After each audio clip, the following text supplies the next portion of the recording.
বিসমিল্লাহির রহমানির রহিম।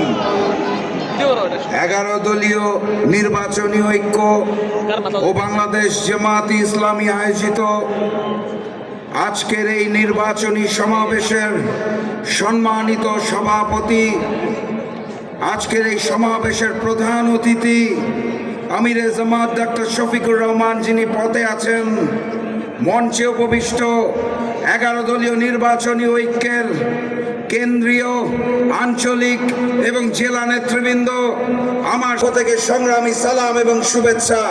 আসসালামু আলাইকুম। আপনারা ভালো আছেন?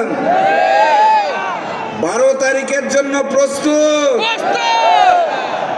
12 তারিখ নতুন জালেম যদি হামলা করতে আসে কি করে? এই কুমিল্লায় যে একজন টাইগার আছে, তাহের সাহেব মঞ্চে বসা, ওনার ভাষায় বলতে চাই 12 তারিখ নো হাঙ্কি পাঙ্কি। সংগ্রামী সাথী এবং বন্ধুগণ, আজকে বিএনপি গুলশান অফিসে একটি প্রেস কনফারেন্স ডাকা হয়েছিল। কয়েকদিন পর জাতীয় নির্বাচন। আমি বেশ আগ্রহ নিয়ে অনলাইন পত্রিকায় যে জানার চেষ্টা করলাম প্রেস কনফারেন্সের গুরুত্বপূর্ণ বিষয়টা কি। দেখলাম আনুষ্ঠানিক প্রেস কনফারেন্স করে অনেক ঢাকঢোল পিটিয়ে একটা কথাই ঘুরিয়ে ফিরিয়ে বলেছে, সেটা হচ্ছে বাংলাদেশ জামায়াতে ইসলামী যদি ক্ষমতায় আসে তাহলে দেশের নারীরা নাকি ভীষণ বিপদে পড়বে। এটাই হচ্ছে প্রেস কনফারেন্সের বিষয়বস্তু।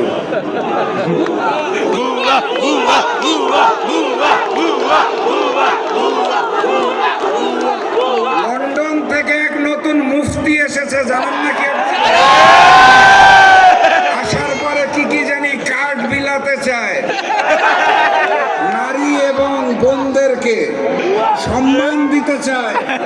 আর বিগত কয়েকদিন ধরে নতুন জালেম বিএনপি সন্ত্রাসীরা আমাদের নারী কর্মীদের উপর হামলা করছে, তাদেরকে বিবস্ত্র করার হুমকি দিচ্ছে, তাদেরকে প্রচারণায় যেতে বাধা দেওয়া হচ্ছে।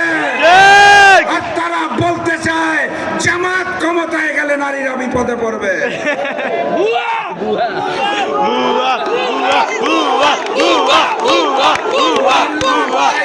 তাহের সাহেবের ভাষায় বলতে চাই নো আঙ্কি পাঙ্কি।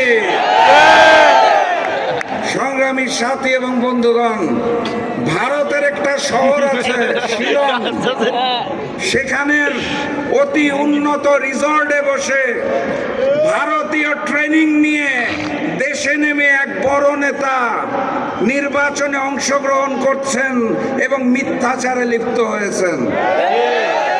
তিনি আজকে তার বক্তব্যে বলেছে 71 সালে যারা সনাতন ধর্মীদের উপর অত্যাচার করত, তারা তাদের রূপ পাল্টে নাকি জাতীয় নির্বাচনে অংশগ্রহণ করছে। আমি ওনাকে স্পষ্ট ভাষায় বলতে চাই, ওই ফ্যাসিস্ট শেখ হাসিনা আর ভারতের বয়ান এই নতুন বাংলাদেশে চলবে না। আপনার নেত্রী, দেশনেত্রী বেগম খালেদা জিয়া বারবার ঘোষণা দিয়েছিল জামাতে কোনো যুদ্ধ অপরাধী নাই, ক্যাঙ্গারু কোর্টের মাধ্যমে রাজনৈতিক প্রতিহিংসা চলছে। আজকে আপনি জামাতকে উদ্দেশ্য করে এই কথা বলেন। আপনি কি দেশনেত্রী বেগম খালেদা জিয়ার চেয়ে বড় বিএনপি হয়েছেন? আমরা দেশনেত্রীর সেই বয়ানকেই বিশ্বাস করি। অতএব ভারতীয় ট্রেনিং এর মিথ্যাচার চলবে না। সংগ্রামী সাথী এবং বন্ধুগণ, লন্ডনী মুফতি সাহেব দেশে নেমে বলতে চায়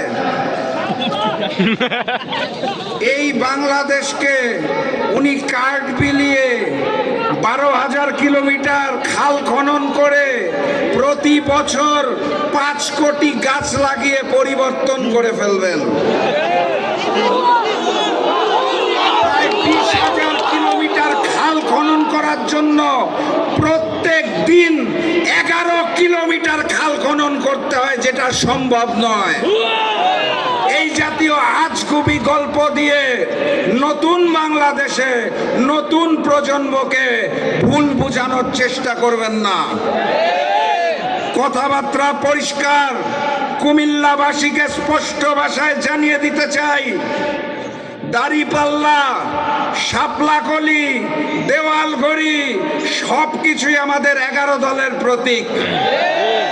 আগামী 12 তারিখ 11 দলের প্রতীকে সিল দিয়ে প্রত্যেকটি আসনে জয়যুক্ত করে আগামীর প্রধানমন্ত্রী ডাক্তার শফিকুর রহমানকে উপহার দিতে হবে। পারবেন আপনারা? আলহামদুলিল্লাহ। সেই ভোট দেওয়ার আগে আরেকটা ভোট আছে, মনে আছে তো? গণভোটে, গণভোটে, গণভোটে আপনারা কুমিল্লাবাসী খুব ভাগ্যবান। ডাক্তার শফিকুর রহমান প্রধানমন্ত্রী হওয়ার পর একটা বড় মন্ত্রণালয়ের দায়িত্ব যিনি নেবেন, আমি বিশ্বাস করি কুমিল্লাবাসীর পক্ষ থেকে সেই টাইগার তায়ের সাহেব আপনাদের কুমিল্লার সন্তান। অতএব জীবন দিয়ে নামতে হবে। 11 তারিখ রাত থেকে প্রত্যেকটা ভোট কেন্দ্র পাহারা দিবেন। ফলাফল ঘোষণার আগ পর্যন্ত ছাত্র, তরুণ, যুব সমাজের দায়িত্ব ভোট কেন্দ্র পাহারা দেওয়ার। পুরাতন জালেম দেশ ছেড়ে দিল্লি পালিয়েছে, নতুন জালেম কই যাবে? পিন্ডি নয়, পিন্ডি নয়, সবার আগে লন্ডন যাবে। দেখা হবে বিজয়ে। বিজয়ের পথে যাত্রা শুরু, জীবন অথবা মৃত্যু। আসসালামু আলাইকুম।